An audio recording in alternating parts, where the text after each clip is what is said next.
Hey, good morning. This is Thursday, May 13th. Jupiter moves from airy, intellectual Aquarius into empathic, multidimensional Pisces this later on this afternoon. And so I wanted to honor sitting outside because Jupiter is about big things and expansive thought, like being in Montana and looking at those mountains or what have you, or whatever gives you that sense of inspiration. So let's look at the earth element, starting with Taurus. The card I pulled for you is the Ace of Cups. The Ace of Cups is the gift of spirit. It's the gift of love and the divine feminine. And the pure joy that is your birthright is represented by this creature that expands within the shell, does the golden mean 1.6 ratio that your Venus energy is very much connected to. So this Jupiter in Pisces is about bringing you into expanding your social circle based on like-hearted pursuits on how to make the world a better place, as naively as that may sound. Then after that, we get Virgo, what I call the Mary Martha sign of the late summer, of the harvest, and we've got the cat.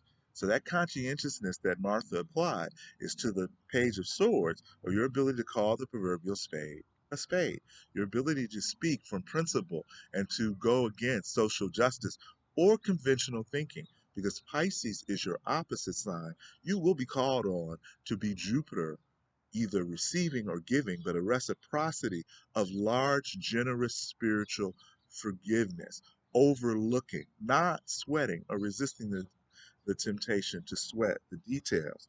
Because Pisces, as your opposite, is about looking at the big picture and then and looking at intuitive or inductive reasoning about why people do what they do and coming from a place of empathy and putting yourself in their position before you judgment. So you withhold judgment as much as possible. If you need a spiritual practice, go to ourrawmaterial.com.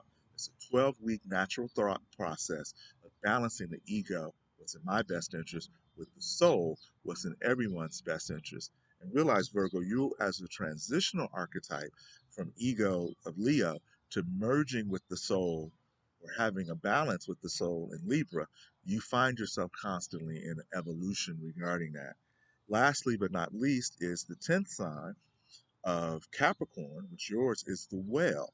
Now, you can be the baleen whale, which is just in there, just sucking up all the plankton in the ocean. But ultimately, this is about balancing your soul and your ego on a horizontal axis, not higher and lower, but and if you do higher and lower, it's higher and deeper. So it's a more profound truths that you're searching for at this present time. Because Pisces represents your third house of storytelling.